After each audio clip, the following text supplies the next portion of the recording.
Over the course of 6 years, farmers in the Indian Creek watershed in central Illinois adopted conservation farming systems on more than half of the cropland in the 52,000-acre watershed. Their efforts had a demonstrated impact on water quality in Indian Creek and showed the power of voluntary conservation.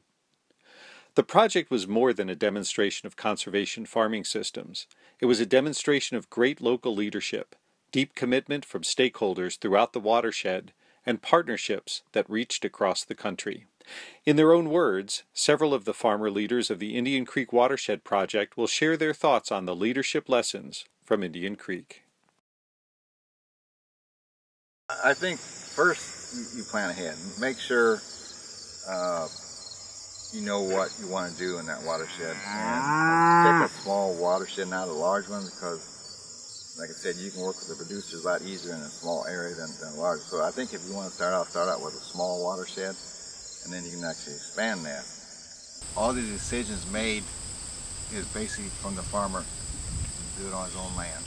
It's not from a farm management or somebody else telling the farmer. So that's one advantage of the watershed, because the decisions that we talk about in the best managed practice, they implement on their own ground.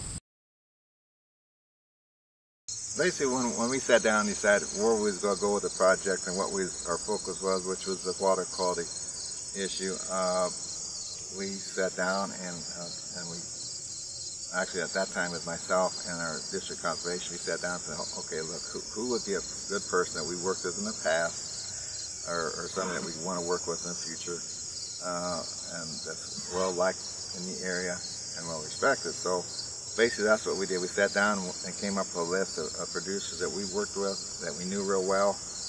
Like I say, I live in the area, so I knew most of them anyway. And so we went out and asked them, okay, would you be willing to serve on the steering committee? And actually everyone we asked said yes. I think the key there was they chose farmers that were farming different ways. So too many times I say that a lot of times we preach to the choir to the point we get all of us together that are conservation minded. It's that other 25% out there that isn't, and how do we get them on board with us? So hopefully together we can do that. But when you mix that group of people with the right soil and water people, you know, again, I'm talking about mixing all the right people together to make it work. A lot of people come to the meetings that are involved in the conservation and cover crops, and so it's a learning experience. It has been for me. I really enjoyed it. Always new speakers, so you have to keep coming back to find out what's going on. With CTIC coming on board, it not only gave it a whole nother level of exposure, but also a sense of credibility, and then also along with that a sense of importance. That okay, it's not just with that exposure, it's not just us little Indian Creek watershed in southeast Livingston County. The things that we were doing, we needed to do in a credible way and a repeatable way, so that this plan could be taken, because of the exposure and transferred to other communities so that it would work. And I think CTIC helped us greatly with that. Not only with the raw exposure of bringing on all the sponsors, Deere, Case IH, Agrium, and I can't list them all, there's many. But also with those folks, you got a whole nother perspective and a whole nother set of expertise from our sponsors.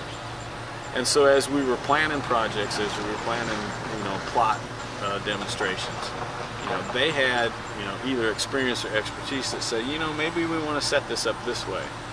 So not only it gives us a base and credibility, but then also it's in a format that can be repeatable elsewhere. If you can learn on your own farm and be prepared on your own farm, because the light out in front of us is telling us that regulation is coming, and we have to do something about our water quality.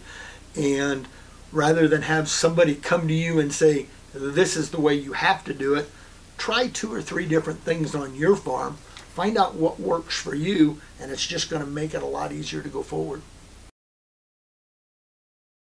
I mean, obviously it's an excellent program. to make you think of, get you thinking outside the box, I guess. If it wasn't like I said, if it wasn't for this program, we would probably still be doing the things we were doing even just 10, 15 years ago. As far as the fall ammonia, it was simple to do. We got it on and out of the way.